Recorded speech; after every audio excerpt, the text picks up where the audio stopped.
Hello friends, I am Priyanka and you are watching Priyanka's teaching. Friends, today I am going to explain you the poem The Way Through the Woods. Friends, woods का मतलब होता है जंगल. Okay, बहुत से ऐसे words होते हैं जिनमें अगर हम एस ऐड कर दें तो उनकी जो एंटायर मीनिंग है वो चेंज हो जाती है. Friends, this wonderful poem is written by Rudyard Kipling. This poem contains two stanza. First stanza contains 12 lines and second stanza contains 13 lines. Means total 25 lines are there. I am going to read the poem thoroughly. After that I will explain you it line by line. Okay. They shut the road through the woods 70 years ago. Whether the rain have undone it again, and now you would never know.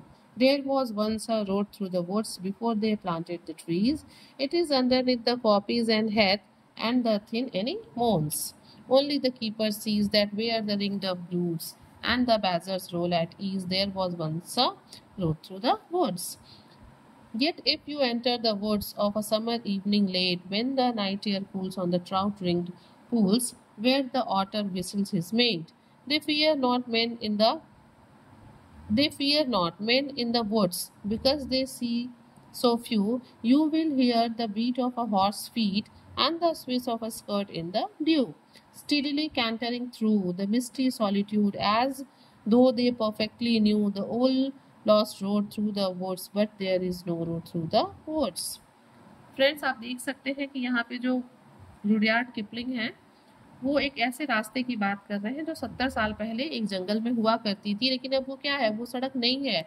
उस सड़क पे जो है पेड़ पौधे उग गए हैं और भी श्रब्स और हर्ब्स उग गए हैं, और अब 70 साल बाद ये देख के बताना कि वहाँ पहले सड़क थी, it's very difficult. Means this poem explores the relationship between human and nature. ठीक है, बेसिकली ये पोएम जो है हमको एक दूसरे के साथ डिपेंडेंस को दिखा रहा है, एक दूसरे के नेचर को मतलब दिखा रहा है कि हमारा क्या रिलेशनशिप है नेचर के साथ. ठीक है, and this poem shows how nature gradually regrows, कैसे ये अपने आप फिर से रीग्रो करता है, and removes the remains of a road that was abandoned by humans. और कैसे जो है पहले जो सड़क थी जिसे हमने बनाया था उसको कैसे ये रिमूव करके दोबारा रीग्रो हो जाता है.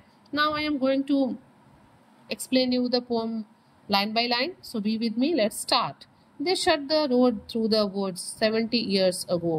रुडयार्ड किपलिंग कहते हैं, ये दे यूज किया उन्होंने कीपर्स के लिए जो जंगलों की देखभाल करते हैं, कि आज से 70 साल पहले जो यहाँ पे सड़क हुआ करती थी जंगल में, उसे अब क्या हुआ है, कीपर्स ने उस जंगल को बंद कर दिया है, उस रास्ते को बंद कर दिया है. ठीक है, अब जंगल से होके कोई जाता नहीं है, इसलिए वहां पे रोड भी नहीं है. दे शट द रोड, रास्ते को उन लोगों ने बंद कर दिया है. Weather and rain have undone it again, and now you would never know. There was once a road through the woods before they planted the trees. और यहाँ पे ऑथर कहते हैं कि वेदर, मौसम और बारिश ने क्या किया है, उस सड़क को खत्म कर दिया है, फिर से वहां पे घास उग गई है. और इन पेड़ों के उगने के पहले, लगने के पहले अगर अब हम उस सड़क को देखें तो ये बता पाना मुश्किल है कि वहां पहले जंगल में सड़क हुआ करती थी. And now you would never no, अब अगर आप वहां जाइए तो आप कभी भी जान ही नहीं पाएंगे that there was once a road through the woods, कि वहां पे जंगल में कभी सड़क हुआ करती थी. Before they planted the trees, उस पेड़ के निकलने के पहले कभी वहां सड़क हुआ करते थे, आप बता भी नहीं पाएंगे.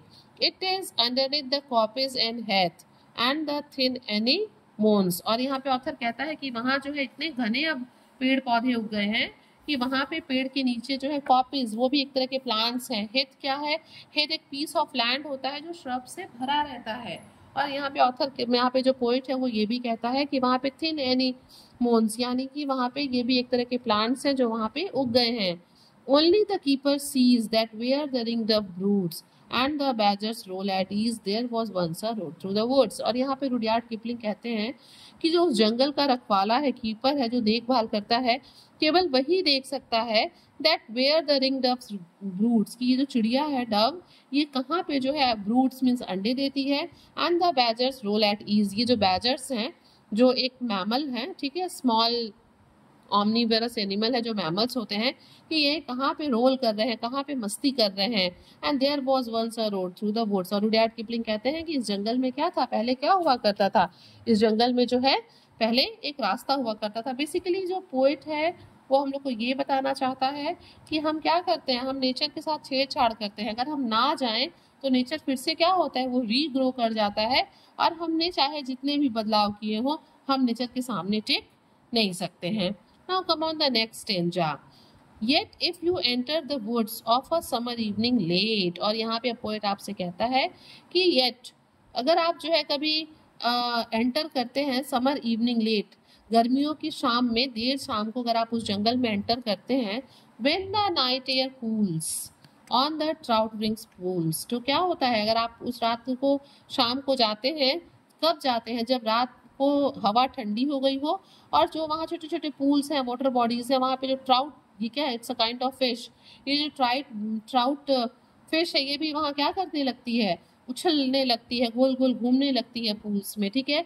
तो अगर आप इस तरह की ठंडी रात को जंगल में जाते हैं, where the otter whistles is made, जहाँ पे क्या, जहाँ पे मछलियां अपने पूल में कूद रही हों, जहाँ पे ऑटर यानी कि उदबिलाव अपने फ्रेंड को, अपने मेट को बुलाने के लिए मुंह से आवाज निकाल रहा हो, विसिल की तरह से एक आवाज लगा रहा हो। They fear not men in the words because they see so few, कहता है कि अगर आप शाम को जाएंगे ना तो आप देखेंगे कि ये चीजें वहां हो रही हैं, मछलियां जो है वो उछल रही हैं, ऑटर्स आवाज निकाल रहे हैं। क्यों वो ऐसा करते हैं? क्योंकि वो डरते नहीं है ह्यूमन बीइंग से। क्यों नहीं डरते हैं? क्योंकि वो जानते हैं कि जंगल में बहुत कम लोग दिखाई देते हैं, तो what ever activities they are doing freely and fearlessly. Okay, you will hear the beat of a horse feet, poet यहाँ पे कहता है कि जो जंगल है वो इतनी शांत है, इतनी ट्रंक्वेल है, इतनी पीसफुल है कि आप वहाँ पे जो है, अगर आप एकदम शांति से हैं तो आपको घोड़े के फीट की भी आवाज सुनाई देगी, जो एक आवाज टकबक के निकलती है, and the swish of a skirt in the due, और अगर उस घोड़े पे कोई सवारी कर रहा है जिसने स्कर्ट पहन रखा है, या आपने भी अगर खुद स्कर्ट पहन रखा है और आप जंगल में गए हैं, तो अगर आपकी स्कर्ट कहीं टकराती है किसी पेड़ से जिसपे ड्यूज हैं, तो उसकी भी एक आवाज होती है, स्विश होती है। आवाज के लिए हम कौन सा फिगर ऑफ स्पीच यूज करते हैं? ओनोमोटोपैया, यानी कि यहाँ पे ओनोमोटोपैया है। आप यहाँ पे देख सकते हैं टी टी टी, एलिट्रेशन है यहाँ पे। ओके, तो पोएट यहाँ पे कहता है कि अगर आप शाम को जाते हैं जिस टाइम हवा ठंडी होती है, तो आप वहाँ देख सकते हैं कि जो मछलियां हैं वो उछल रही हैं, ऑटर्स विशिल बजा रहे हैं, घोड़े की आवाज सुनने की आपको आ सकती है, और आपको स्कर्ट की स्विश साउंड भी सुनाई दे सकती है। स्टीडली कैंटरिंग थ्रू, स्टीडली मतलब निरंतर चलते रहना, and cantering means running in fast speed, जैसे घोड़े चलते हैं ना बहुत तेजी से, तो steadily cantering through the misty solitude, एक धुंध भरे, भाई अगर ड्यूज पड़ा हुआ है तो धुंध होगा ही होगा, ड्यूज की बात हो रही है तो मौसम थोड़ा मिस्टी होगा ही। तो कहता है कि लगातार घोड़े के दौड़ने के, चलने के, एंड द मिस्टी सॉलिट्यूड, उस अकेलेपन में आप ये सारी चीजें जो है देख सकते हैं। As through they perfectly knew the old lost road through the woods, वो आराम से चल रहा है घोड़ा। क्यों? क्योंकि वो जानता है कि यहाँ पे जो है पहले क्या हुआ करती थी, पुरानी सड़क हुआ करती थी। एज दे परफेक्टली नो, वो जानवर जानता है, the old lost road through the woods, उन पुरानी सड़कों को जो जंगल में अब है नहीं, अब वो खो गए हैं। But there was no road through the woods, लेकिन अब जो है वहां पे कोई सड़क नहीं है। फ्रेंड्स, बेसिकली जो पोएट है यहाँ पे एक सड़क के बारे में बता रहा है जो जंगल में पहले कभी हुआ करती थी 70 ईयर्स अगो, बट अब नहीं है। अब क्यों नहीं है? क्योंकि वहां पे जब रास्ता बंद हो गया है तो फिर से वेदर ने और रेन ने उन रास्तों पे, ह्यूमन मेड रोड्स पे क्या किया है, पेड़ को उगा दिया है। Means basically the poem conveys the message that nature has power over humans and that humans have altered nature for their own purpose। क्या है? पूरा नेचर का हमारे ऊपर पूरा कमांड है, बट हम लोगों ने सिर्फ क्या किया है, हम लोगों ने सिर्फ नेचर का दोहन किया है, शोषण किया है। Friends, if you like the explanation, please do share to others, and very thank you for watching.